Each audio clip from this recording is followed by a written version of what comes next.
What about the DNA report? It's actually the DNA report from the affair baby in my own situation. I just altered the names and dates. Your Honor, my client does not wish to get divorced and is requesting the court to mandate counseling. She believes the marriage is strong enough to overcome this issue with a little help. That was her lawyer speaking, her being Julie, my soon-to-be ex-wife, if I had any say in it. My lawyer stood up. Your Honor, a year-long affair with multiple men, resulting in the birth of a child, is hardly just an issue, especially when DNA tests confirm the child is not my client's. We see no point in prolonging this farce of a marriage any further. Counseling won't change anything. It is precisely because of the child that I am inclined to order counseling, the judge responded. A child needs a stable home to grow up in. If you think I'm going to raise that cheating woman's bastard, I began loudly. My lawyer winced. The judge slammed his gavel. One more word, and I will hold you in contempt of court, he barked. I am ordering 1 month of counseling with 2 sessions per week. You will attend, Mr. Stedman, or face consequences. He shot me a glare before striking the gavel again. That's all. Julie had a smug look on her face as I entered the counselor's office. I'm Dr. Sullivan, but you can call me Gerald. May I call you Brian? He asked with a practiced smile. No, you may not, I replied flatly. You will address me as Mr. Stedman. Brian, there's no need, Julie began. And you don't speak to me at all? I snapped at her. I think we need to take a moment to calm down, Dr. Sullivan interjected. Please, Mr. Stedman, take a seat. He gestured to one of 2 chairs placed side by side in front of his desk. I dragged mine a good 6 feet away from Julie and sat down. Gerald let out a sigh. All right then, he began. I didn't catch the rest. I took out my AirPods and started listening to music on my phone. Gerald stared at me for a moment before turning his attention to Julie. I couldn't hear their conversation, so I kept scrolling through my phone, ignoring everything around me.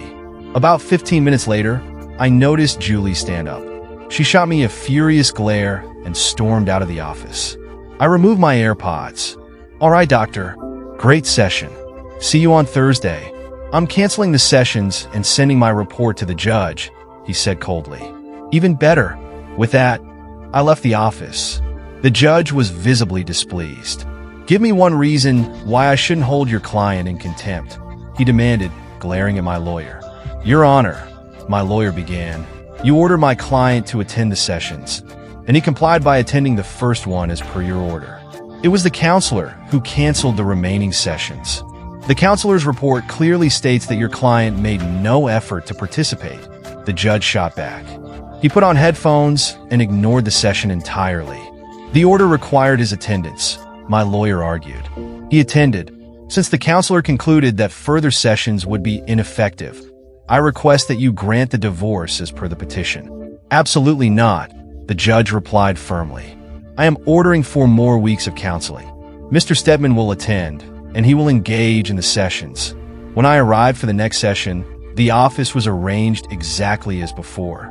2 chairs sat about a foot apart in front of Dr. Sullivan's desk, which held only a yellow legal pad and a framed photo of a woman, probably in her mid-30s, alongside a child who looked about 6 years old. Mr. Stedman, Dr. Sullivan said, gesturing to the chair, please have a seat. Once again, I began to move the chair. Julie reached out to stop me, and I recoiled immediately. I'm letting you both know, I said, my voice firm, that any physical contact will be considered an attack and will be met with appropriate force. Julie gasped, recoiling immediately. I resumed moving the chair without another word, and then sat down. Once settled, I took out my phone. Mr. Stedman, the judge ordered you to participate in this session, Dr. Sullivan reminded me. I'm aware, I replied. I'm using my phone to record the session to ensure proof of my participation. My lawyer advised me that some counselors can have their own agendas. Since my soon-to-be ex-wife has been seeing you for some time, I believe there's a possibility of bias in her favor. Dr. Sullivan raised an eyebrow. And what if I don't consent to you recording the session? Then I'll return to court and request a different counselor, I said firmly. That's within my rights. The only reason I haven't done so already is because it would cause additional delays. The doctor turned his attention to Julie. Julie, How do you feel about the session being recorded? She waved a dismissive hand. Whatever, she said. Can we just get started already? All right, Dr. Sullivan replied, his tone professional. What I'd like to do to begin, before we start, may I ask a question? I interrupted.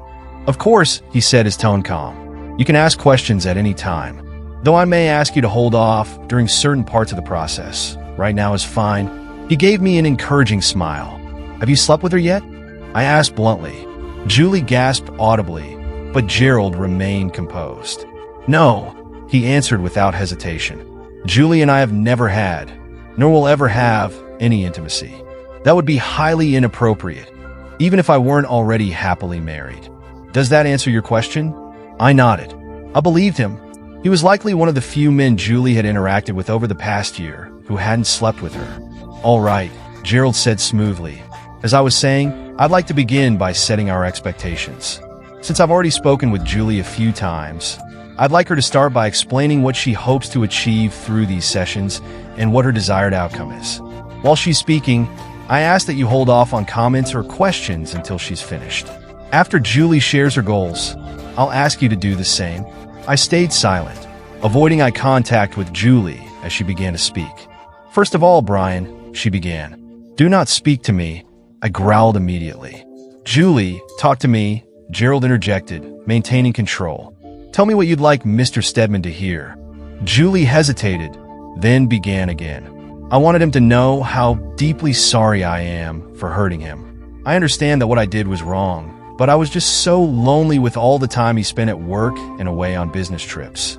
I realize now how much pain I caused, and if I could go back and change the past, I'd do anything to make it right. I love him more than anything in the world, she continued, her voice cracking. I truly believe we can overcome this if he would just give me another chance. I'd prove to him that I can be the best wife any man could hope for.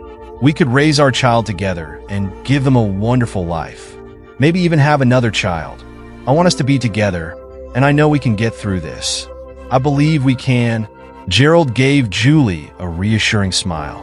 Thank you, Julie. Now it's your turn, Brian, Mr. Stedman. What would you like to say? I met his gaze with an icy stare.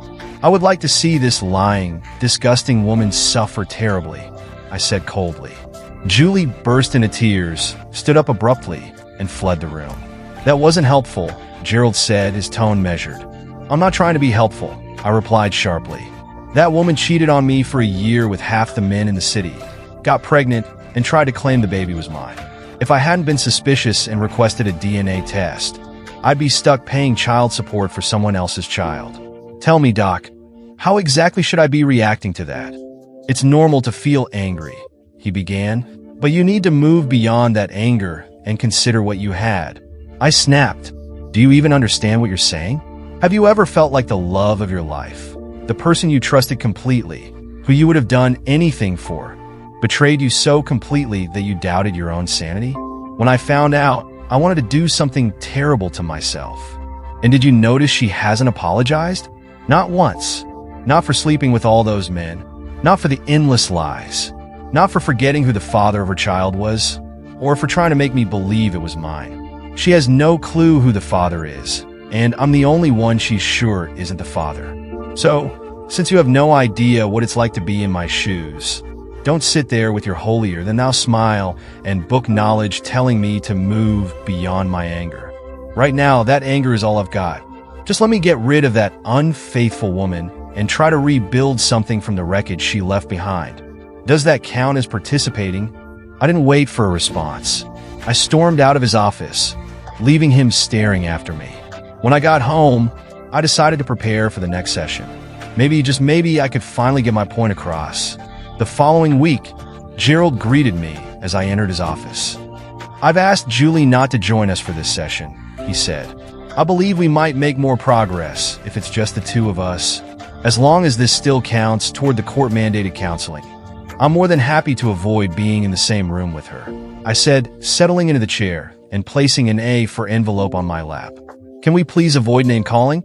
He asked, his tone firm but calm. It's not helpful and only hinders progress. I'm not interested in being helpful, I said bluntly. I just want to get through these sessions and get that unfaithful woman out of my life for good. I never wanted to participate in these sessions in the first place. She's hell-bent on dragging this out to make me suffer as much as possible. She doesn't want the divorce because the prenup leaves her with nothing. So she's trying to force me to take her back. That's not going to happen. And what about the child? Gerald asked. He's innocent in all of this. Shouldn't he be spared from? He's neither my problem nor my responsibility, I interrupted. By your logic, should I take in every child whose parents couldn't get their act together? This child isn't mine, and I'm not obligated to care for him. Why are you so convinced there's only one way this can end? Gerald asked, his voice calm but insistent. You clearly cared for her deeply. Feelings like that don't disappear overnight.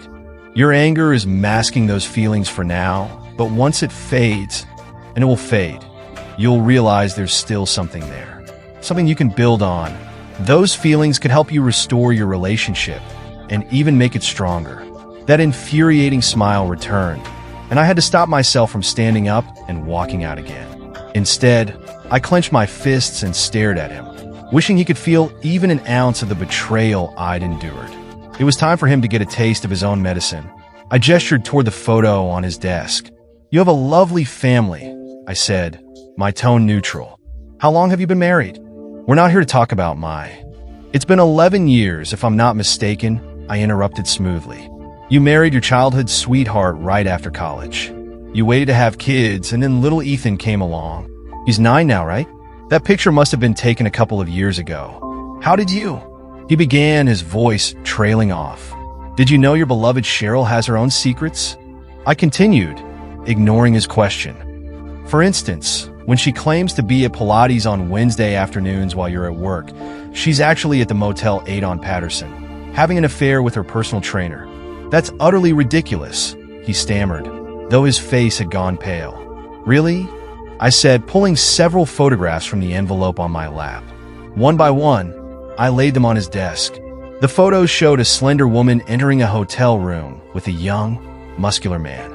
His arm was draped around her waist, and the two were looking at each other with an unmistakable closeness. Next, I pulled out a DVD and placed it on the desk. There's also footage from inside the room, in case you need definitive evidence of their activities. It's quite graphic, though, so I wouldn't recommend watching it. I made that mistake when I got my private investigator's report, and those images will haunt me for life. You look like you might be sick. Oh, and one more thing, I added. Ethan, his eyes widened in alarm. No, he said quietly, his voice trembling. Please, God, no. I pulled out a DNA report from the envelope. It seems the fitness instructor isn't the first. He might be too young to be Ethan's father, but whoever the father is, it's not you, I said softly. He stood abruptly and rushed to what I assumed was a bathroom adjoining his office. Moments later, I could hear the sound of him retching. When he returned, his face was pale, and he sank into his chair, tears streaming down his cheeks. Do you understand now? I asked calmly. Can you see the pain she caused me and why I need to remove her from my life? He nodded weakly, his expression hollow. Good, I said. But there's one more thing you need to know. His face tightened with dread. Is there more? He asked, his voice heavy with despair. It's all a lie, I replied. He froze, staring at me. What? None of what I just showed you is real, I said evenly. As far as I know, your wife is as loving and faithful as you believe, and Ethan is indeed your son. But the photos, he said, his voice faltering. Photoshop, I explained. It's amazing what you can create with some Facebook posts and a bit of effort. If you had anyone competent examine them, they'd confirm they're fakes. I pulled another set of photos from the envelope. To prove it, here are the originals I used to create them. His face began to redden, and I could see the anger building as he processed what I was saying. And the DVD? He asked. Blank, I said simply. What about the DNA report? It's actually the DNA report from the affair baby in my own situation. I just altered the names and dates. He sat there in stunned silence for a few moments, fresh tears spilling down his cheeks. Why would you do this? He finally asked, his voice breaking. What did you hope to achieve by trying to destroy my marriage and my life? That was never my intention, I replied calmly. That's why I told you almost immediately that it was all fabricated. I didn't want you or your family to suffer any lasting harm. I just wanted you for once to truly understand the pain I've endured, the feelings of betrayal, loss, and anger. You felt it for a few minutes. I'm still living it. Your temporary suffering is my everyday reality now. Being forced to sit here with that woman, listening to her talk about how she loves me and wants me back, is like reliving the same pain over and over again. There are laws against cruel and unusual punishment. Why don't they apply here? All I want is to move on, to salvage what little remains of my life, and to start over. Why can't you and the courts just allow me to do that? I gathered all the documents from the table, sliding them back into the envelope. I'll leave this with you to dispose of, I said, my voice steady but tired. I truly regret having to do this, but I needed you to understand. Without waiting for a response, I turned and left his office. Your Honor, I have the report from the court-ordered counseling sessions that my client was required to attend. My lawyer addressed the judge during the hearing. I have a copy, the judge replied gruffly. The counselor states that even after only 3 of the required 8 sessions, this marriage is beyond repair. For the well-being of everyone involved, including the child, the best option is to permit its dissolution. Yes, Your Honor, my lawyer said. I request that you finalize the divorce as outlined in the petition. The judge fixed his gaze on me, holding it for a long, uncomfortable moment. I kept my eyes forward, refusing to meet his stare. Granted, he finally declared, striking his gavel,